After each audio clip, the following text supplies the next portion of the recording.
Good morning, everyone, and welcome to the PivotBoss pre-market video for Monday, October 4th, 2021. I am Frank Ochoa, aka PivotBoss. Happy Monday, everyone. A quick heads up, I will be hosting our PivotBoss monthly market outlook later on this afternoon at 4 p.m. Central Time using the Zoom webinar link below.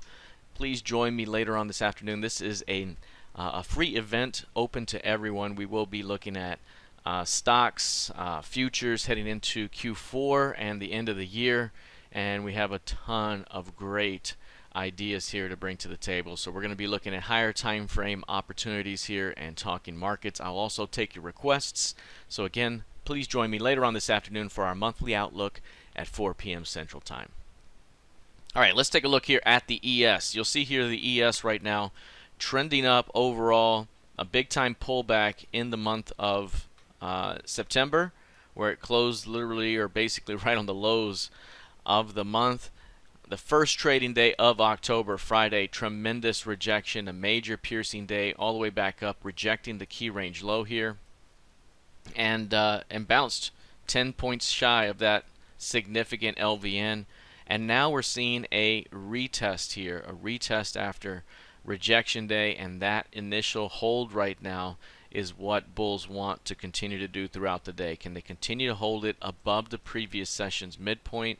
If so, or basically closing back above that midpoint today, 43.1288, so call it 43.13s. If price can continue to stay above that zone today, there is the potential to extend this thing to the upside.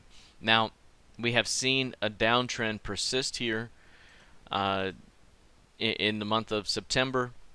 We tend to see some sort of pullback low in October that can be a good buying opportunity heading into the end of the quarter. But right now, again, in order to get this thing going much higher, we have to see strength through the previous sessions or previous month's midpoint, and that's going to be right here in the 86 zone, 87 zone.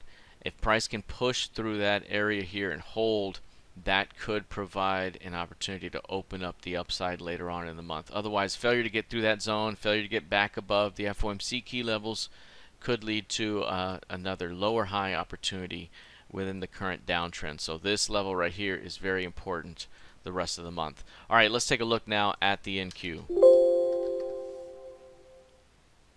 You'll see here the NQ also with a big pullback here early Monday, or early the first trading day of the month, Friday, with a rejection. Here Monday we're holding the previous month's low and close, and that's important early in the month here. Can it continue to hold that? If so, we may have a bounce back up.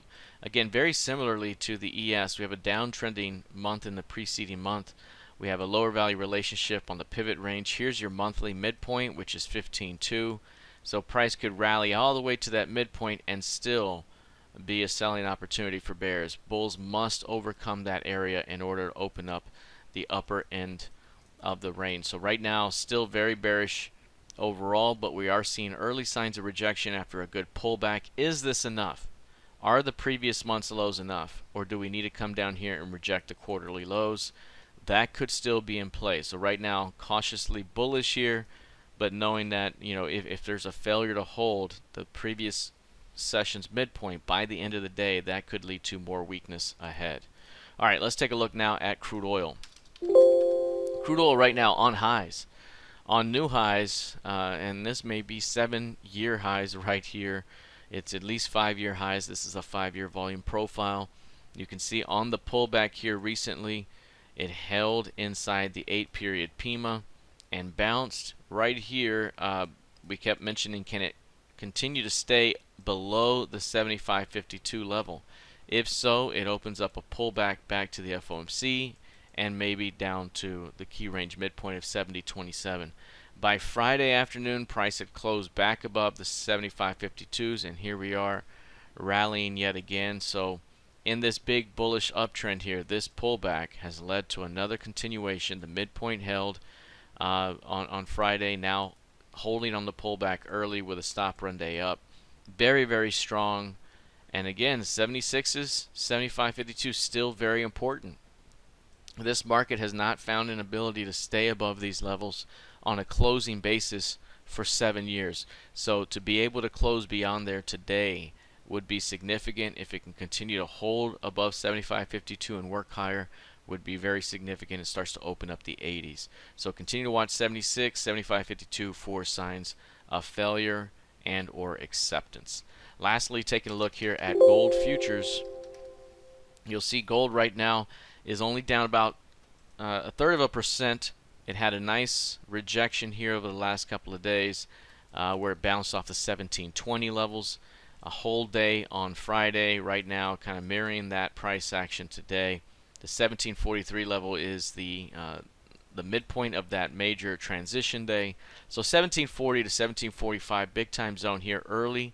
If it can continue to hold that zone above 1770, opens up 1800 and perhaps 1840 up ahead. Right now we're inside the range between 1720 and 1840, and we're currently on the float to the upside. As long as it continues to hold the 1740 zone, we may have upward toward 1840 up ahead. All right, that is it for now. We'll see how this plays out heading into the rest of the week. Good luck, trade well, and I hope to see you later on this afternoon at 4 o'clock p.m. Take care. See you soon.